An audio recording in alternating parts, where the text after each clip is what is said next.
बिस्मिल्लाहिर्रहमानिर्रहीम। Class 9 physics national book foundation chapter number 4 हमने start किया हुआ है और आज के लेक्चर में हम फ्रिक्शन को डिस्कस करेंगे। फ्रिक्शन क्या होती है सबसे पहले ये देख लेते हैं।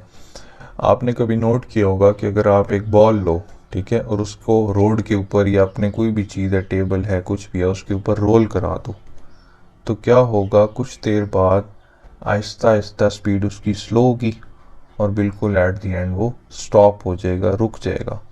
तो क्या ऐसी चीज़ थी जिसने उसको मोशन करने से रोक दिया? इस तरह आपने बॉल ली ना, तो रोल कराई करते करते उसकी स्पीड स्लो होगी और एट द एंड बिल्कुल रुक जाएगी। ऐसा क्यों होता है? क्योंकि फोर्स ऑफ फ्रिक्शन मौजूद थी। एक फोर्स होती है जो एक तरह की रगड़ का काम करती है, ओपोजिशन का काम करती है, ओपोज करती है बॉडी के मोशन को जब वो किसी सरफेस के साथ कांटेक्ट में हो। तो ये जो बॉल है ये टेबल की सरफेस के साथ कांटेक्ट में है, मूव कर रही थी, तो इस बॉल के और इस टेबल या जो भी सरफेस है इसके दरमियान एक फोर्स ऑफ फ्रिक्शन मौजूद होती है। बॉल की मोशन इस तरफ है, यानी कि फोर्स इस तरफ लग रही है नॉर्मल, तो जो फ्रिक्शन फोर्स होगी वो इस तरफ, इस डायरेक्शन में होगी, ऑपोजिट डायरेक्शन मोशन के। ठीक है, इसी फोर्स को हम कहते हैं फोर्स ऑफ फ्रिक्शन, जो किसी भी बॉडी के मोशन को ओपोज करती है, उसकी मुखालफत करती है, उसके साथ कह लो लड़ाई झगड़ा करती है, रोकने की कोशिश करती है उस बॉडी को। ठीक है, तो अगर आपके पास पेपर में ये क्वेश्चन आ जाता है कि डिफाइन फ्रिक्शन, तो आप क्या कहोगे? आप लिखोगे कि friction is the resistance to motion that occurs when two surfaces are in contact. ठीक है, फ्रिक्शन जो है वो एक रेजिस्टेंस है मोशन के लिए, जो कि हमें देखने को मिलती है जब भी दो सरफेसेस जो हैं वो इन कांटेक्ट होती हैं, यानी कि आपस में फिजिकली टच होती हैं। ठीक है, उसके बाद आपने ये भी बताना है कि जो फ्रिक्शन है वो मोशन की डायरेक्शन से ऑपोजिट डायरेक्शन में होती है। जैसे हमारी जो मोशन है इस तरफ हो रही है ना बॉल की, तो फोर्स ऑफ फ्रिक्शन जो है वो इस तरफ है। ठीक है, फिर उसके बाद आप ये भी लिख सकते हो कि जो फ्रिक्शन है वो एक वेक्टर क्वांटिटी है, क्योंकि फ्रिक्शन बेसिकली क्या चीज़ है? फ्रिक्शन एक फोर्स है। ठीक है, कई जगहों पे ये भी लिखा होता है फ्रिक्शनल फोर्स या फोर्स ऑफ फ्रिक्शन। तो इससे क्या पता चल रहा है आपको कि फ्रिक्शन जो है वो एक फोर्स है, और फोर्स जो है वो वेक्टर क्वांटिटी होती है, यानी कि उसका मैग्नीट्यूड और डायरेक्शन दोनों होते हैं। देखें, मैग्नीट्यूड कोई भी होगा 2 न्यूटन, 3 न्यूटन, और हमें देखें डायरेक्शन पता है ना कि ये इस डायरेक्शन में लग रही है, यानी कि डायरेक्शन ऑफ मोशन जो है बॉडी की उसके ऑपोजिट डायरेक्शन में हमारे पास फ्रिक्शन लग रही है, तो डायरेक्शन पता चल गई ना आपको।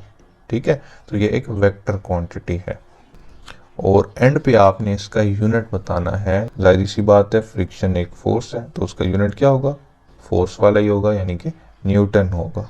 ठीक है, तो जब भी आपके पास क्वेश्चन आए कि डिफाइन फ्रिक्शन, तो ये जो मैंने आपको बातें बताई हैं ये आपकी बुक में भी लिखी हुई हैं, शायद अल्फाज थोड़े ऊपर नीचे चेंज हो जाएं, कोई मसला नहीं है, कॉन्सेप्ट आपको पता होना चाहिए। बाज़ बच्चे ये भी पूछते हैं कि अगर हम अपने अल्फाज में कॉन्सेप्ट लिख लें पेपर में तो चल जाएगा। तो चल जाएगा, लेकिन आपकी इंग्लिश अच्छी होनी चाहिए, आप अगले बंदे को बात समझा सकें अपनी कि आप कहना क्या चाह रहे हैं। ठीक है, ज़रूरी नहीं है कि आप यही सारा रट्टा लगा के लिखें।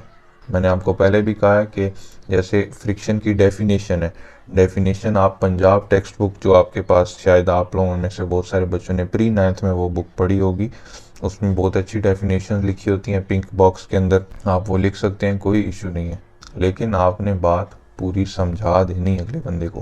पेपर करते वक्त ये समझा करें कि अगले बंदे को कुछ भी नहीं पता, हमने उसको समझाना है, लेकिन इररेलेवेंट फिर नहीं समझाना, जितना पूछा जाए वही समझाना है, लेकिन कंप्लीट समझाना है। ठीक है, तो फ्रिक्शन उम्मीद है आपको पता चल गई होगी कि क्या होती है और उसकी डेफिनेशन, यूनिट्स और वो क्या है, क्वांटिटी कौन सी है, ये भी मैंने आपको समझा दी है। और उसकी डायरेक्शन क्या होती है? हमेशा डायरेक्शन ऑफ मोशन से ऑपोजिट होती है, ये बात भी मैंने आपको बता दी है। उसके बाद यहाँ पे एक और बात छोटी सी की हुई है, ये भी मैं आपको बता देता हूँ कि अगर कोई ऑब्जेक्ट जो है, कोई भी ऑब्जेक्ट है, बॉल है, कोई भी चीज़ है, वो ऊपर से नीचे की तरफ आ रही है। ठीक है, आपने मीनारे पाकिस्तान पे चढ़ के एक बॉल नीचे फेंकी है, वो ऊपर से नीचे आ रही है, तो क्या होगा? फोर्स ऑफ फ्रिक्शन जो है अब ऊपर की तरफ लगेगी, यानी कि बॉल है ऊपर से नीचे की तरफ आ रही है, तो फोर्स ऑफ फ्रिक्शन जो है वो अब ऑपोजिट डायरेक्शन में लगेगी, ऊपर की तरफ लगेगी। ठीक है, एयर रेजिस्टेंस भी आप कह सकते हैं कि हवा जो है, एयर है, उसके अंदर छोटे छोटे पार्टिकल मौजूद होते हैं, ठीक है। तो हमें आज से देखने से तो पता नहीं चल रहा, लेकिन वो किसी भी बॉडी के मोशन को अपोज करते हैं। तो आप फोर्स ऑफ फ्रिक्शन कह लें उसको, एयर रेजिस्टेंस कह लें, उसकी डायरेक्शन ऊपर की तरफ होगी, यानी कि direction of motion of ball से ऑपोजिट होगी। अब हम चलते हैं माइक्रोस्कोपिक डिस्क्रिप्शन ऑफ फ्रिक्शन की तरफ। अगर आप फिजिकली कोई सरफेस देखें जो बड़ी शाइनी सी हो, बड़ी स्मूथ सी, बहुत स्लिपरी सी हो, जैसे मार्बल हो सकता है, कोई टाइल्स हो सकती हैं, तो आप कहोगे कि इसमें फ्रिक्शन नहीं है, क्योंकि सब कुछ स्मूथ है, रफ नहीं है, तो फ्रिक्शन कहाँ से आ गई। लेकिन ऐसा नहीं होता। अगर आप किसी भी शाइनी सरफेस को, स्लिपरी सरफेस को माइक्रोस्कोपिक लेवल पे देखते हो, माइक्रोस्कोप से देखते हो, यानी कि बहुत छोटे लेवल पे जाके देखते हो, जूम कर करके देखते हो, आसान अल्फाज में आपको कहूँ तो उसमें भी फ्रिक्शन मौजूद होती है, क्योंकि कोई भी सरफेस कंप्लीटली आप नहीं कह सकते कि ये स्मूथ है। कोई ना कोई रफनेस थोड़ी बहुत हर सरफेस के अंदर मौजूद होती है। तो फ्रिक्शन कम ज़रूर हो सकती है, लेकिन कंप्लीटली ख़त्म नहीं हो सकती, ठीक है। तो जो भी हमारा ऑब्जेक्ट है वो और जो सरफेस है, उनमें जो रफ एरियाज हैं दोनों के अंदर, वो आपस में इंटरलॉक हो जाते हैं, ठीक है। इंटरलॉक हो जाते हैं, जिसकी वजह से फ्रिक्शन हमारे पास देखने को मिलती है। उसके बाद आपको स्लाइडिंग फ्रिक्शन के बारे में थोड़ा सा यहाँ पे बताया गया है।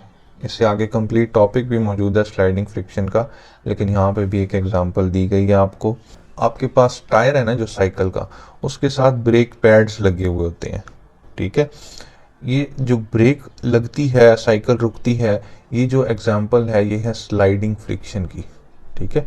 स्लाइडिंग फ्रिक्शन जो है वो रेजिस्टेंस होती है जब कोई भी दो ऑब्जेक्ट जो है आपस में स्लाइड कर रहे होते हैं, तो उस टाइम जो फ्रिक्शन उनके दरमियान मौजूद होती है उसको कहते हैं स्लाइडिंग फ्रिक्शन।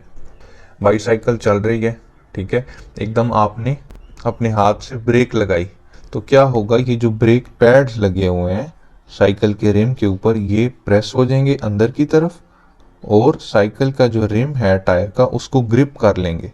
तो वो जो टच हुए हुए हैं और टायर का रिम अंदर घूम रहा है, तो उस टाइम आप कहोगे स्लाइडिंग फ्रिक्शन मौजूद है, और ultimately at the end bicycle बिल्कुल रुक जाती है, जैसे कि बॉल हमारी सरफेस के ऊपर रुक जाती है ना, इस तरह करते करते, इस तरह ये बाईसाइकिल का जो रिम है, टायर है, वो भी बिल्कुल रुक जाता है कुछ देर स्लाइडिंग फ्रिक्शन अप्लाई होने के बाद। ये आपसे पूछा जा सकता है ब्रेकिंग सिस्टम कैसे काम करता है। मेरे ख्याल है पिछली बुक में भी एक ब्रेकिंग सिस्टम के पे पूरा टॉपिक जो है वो मौजूद था, तो ये सारा आपने पढ़ लेना है। बहुत ईजी है, इसमें कोई मसला नहीं है। सिंपल आपको बताया जा रहा है कि टायर के ऊपर, रिम के ऊपर ब्रेक पैड्स लगे होते हैं। जब अपने हाथ से लीवर खींचते हो, यानी कि ब्रेक अप्लाई करते हो, तो एक मेटल की वायर के थ्रू जो पैड्स हैं वो प्रेस हो जाते हैं आपके टायर के रिम के ऊपर, और कुछ देर बाद बाईसाइकिल जो है वो स्टॉप हो जाती है। तो ये एक फ्रिक्शन की ये भी एग्जांपल है। बहुत आप इसको प्रिसाइज लेवल पे कहो तो फिर आप इसको कह सकते हो ये स्लाइडिंग फ्रिक्शन की एक एग्जांपल है, ठीक है। इसके बाद आपको advantages and disadvantages of friction दिए गए हैं। ये भी बहुत इंपॉर्टेंट है, ठीक है। पेपर के हवाले से ये बहुत इंपॉर्टेंट क्वेश्चन है, पूछा जा सकता है। तो एडवांटेजेस क्या हैं फ्रिक्शन के? फ्रिक्शन के बगैर आप इवन चल भी नहीं सकते हो, ठीक है। जब आप वॉक करते हो तो आपका जो फुट है, या फिर आपका जो जूते का निचला हिस्सा है, सोल है, उसके दरमियान और हमारी ग्राउंड के दरमियान जो फर्श है, जो जगह है जहाँ आप चल रहे हो, सरफेस है, उसके दरमियान फ्रिक्शन मौजूद होती है, जिसकी मदद से आप आगे चल सकते हो। अगर ये फ्रिक्शन ना हो तो आप स्लिप हो के गिरते ही रहो बस, ठीक है। तो हर चीज़ में फ्रिक्शन मौजूद है, ठीक है। इवन कि अगर आप पेन से लिख रहे हो पेपर के ऊपर, तो आपकी पेन की निब के दरमियान और उस पेपर के दरमियान फ्रिक्शन मौजूद है, तभी आप लिख पा रहे हो। अगर ये फ्रिक्शन मौजूद ना हो तो आपका पेन भी ना चले पेपर के ऊपर, ठीक है। उसके अलावा जब आप बाईसाइकिल चलाते हो, मोटर बाइक चलाते हो, गाड़ी चलाते हो, तो आपकी गाड़ी चल भी फ्रिक्शन की वजह से ही रही होती है, क्योंकि आपकी गाड़ी या बाइक का जो टायर है उसके दरमियान और रोड के दरमियान फ्रिक्शन मौजूद होती है, तभी आपका जो टायर है वो रोल कर पाता है, ठीक है। इसके बाद अगर आप वुड के अंदर कोई कील वगैरह लगाते हो तो उसके अंदर भी फ्रिक्शन जो है वो बहुत इंपॉर्टेंट रोल प्ले करती है। फ्रिक्शन के बगैर आप ये भी नहीं कर सकते, क्योंकि जो उसकी नेब है ना, जो कील आप लगा रहे हो, वो और वुड, उनके दरमियान आपस में फ्रिक्शन मौजूद है। तो आप जब पीछे से उसको हैमर से मारते हो तो वो कील जो है वो सीधा वुड के अंदर चला जाता है। अगर फ्रिक्शन नहीं होगी तो वो कील जो है या तो वो स्लिप कर जाएगा, ठीक है, या प्रॉपरली वो अपना रास्ता नहीं बना सकेगा वुड के अंदर। तो इसके अलावा भी बहुत ज़्यादा आपके पास एग्जांपल्स मौजूद हैं फ्रिक्शन की। जो मैंने आपको पेपर वाली एग्जांपल दी है कि आप अपने पेन से लिख भी नहीं सकते, राइटिंग भी नहीं कर सकते, तो वो एग्जांपल भी आप इसमें लाजमी दे दो तो अच्छी बात है, ठीक है।